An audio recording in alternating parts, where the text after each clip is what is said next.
हम स्वतंत्र है और स्वतंत्र क्यों है और स्वतंत्र शब्द का भावार्थ क्या है।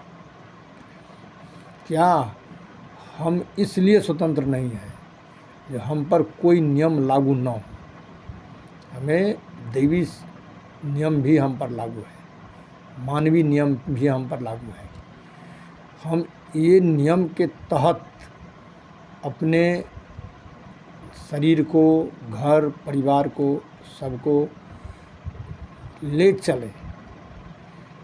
वह धर्मात्मा है, वह स्वतंत्र है और इससे जो लाभ मिलेगा वो लाभ का स्वाद थोड़ा देखिए कि कितना मीठा होता है और कितना निर्भय होकर अपना जीवन को ले जाएंगे।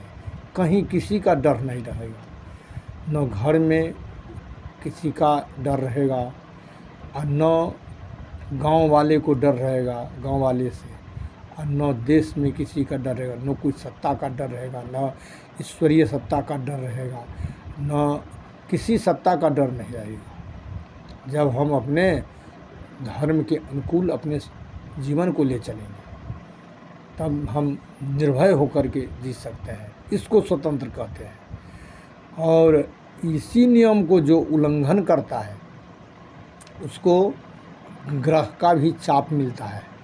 इतने ग्रह देखते हैं सो सब ग्रह जो अपने धर्म के नियम के तहत, देवी सिद्धांत के, मानवीय संविधान के तहत जो अपने जीवन को ले चलते हैं उसको ग्रह कोई पीड़ा नहीं देता है। अशुभ भी ग्रह है जन्मांक चक्र में तो शुभ फल ही देता है।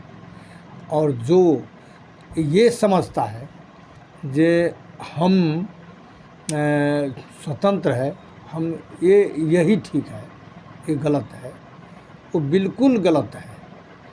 उसको ना समझदारी है। यदि ऐसे ना समझदारी वाला यदि डॉक्टर है, इंजीनियर है, प्रोफेसर है, वीसी है अथवा जो कोई है बड़े बड़े या संत महात्मा है, वो भी ना समझदारी उनको है। जो हम अपने दैवी सिद्धांत, नियम, सूत्र को खोजें, उसके तहत हम अपने इस शरीर को ले चलें। और ये नहीं खोजता है जो संत महात्मा ब्राह्मण अथवा जो श्रेष्ठ जन है, जो ज्ञानी है, पढ़े लिखे हैं, इसको नहीं खोजता है। और जो मौखिक है, मौखिक तर्क वितर्क कुतर्क से वो चाहता है जो हम देवी सिद्धांत को चाप दें, मानवीय संविधान को चाप दें, तो स्वयं वो गलत दिशा में, माने उनका खाई समझ लीजिए, गलत दिशा में जाते हुए अपने खाई में चला जाता है। जैसे कितने ऊपर से नदी का प्रादुर्भाव होता है, वो चला जाता है कहाँ, तो खाई समुद्र में। समुद्र का देखिए वहाँ जहाँ से निकलता है वहाँ का कितना ऊंचाई है, इतने ऊंचाई से निकलता है और फिर नीचे में जाके। ऐसे ही नदी के तरह कितना भी जो है सब बड़े है, लेकिन यदि दैवी सिद्धांत, मानवीय सिद्धांत को उल्लंघन करेंगे तो ऐसे ही खाई में चले जाएंगे। जैसे रावण गया, कंस गया, दुर्योधन गया, कोई उनको बचा नहीं पाया।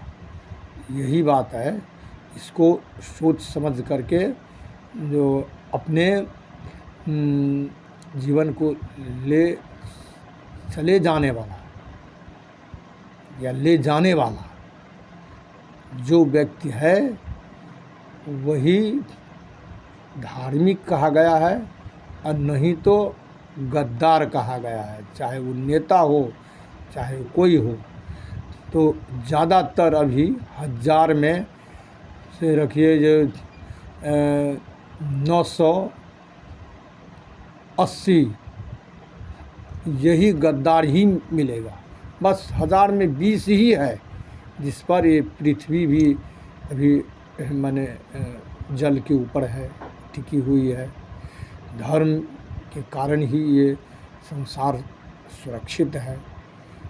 और कहिएगा तो और अन्य देश में इतना अन्याय होता है, अन्याय होता है वहाँ का स्वयं जो अन्यायी है उसका जीवन देखिए, जो छुपता घुरता है वो कहाँ सामने प्रकट होकर के प्रत्यक्ष होकर के कोई गलत काम करे, वो नहीं करता है, वो छुप करके करता है। तो उसका जीवन देखिए उस खाई में चला गया कि नहीं चला गया। वो जीवन जीता है, ऐसे जीवन बेकार है। कोई ऐसे जीवन जीने से अच्छा है जो वो कहीं मर जाए, वो बढ़िया है। जो हम स्वतंत्र हो गए अपने जीवन को न ले चले और निर्भय हो करके न जिएँ, तो ऐसा जीवन बेकार है। ऐसा जीवन तो ये देखते हैं जो रोड पर चलता है नीच जाति या नीच तबका के जीव, ऐसे जीवन उसका है जो कोई उसको से जहन्नम में पहुंचा देता है। अब हम अपनी वाणी को विराम देते हैं।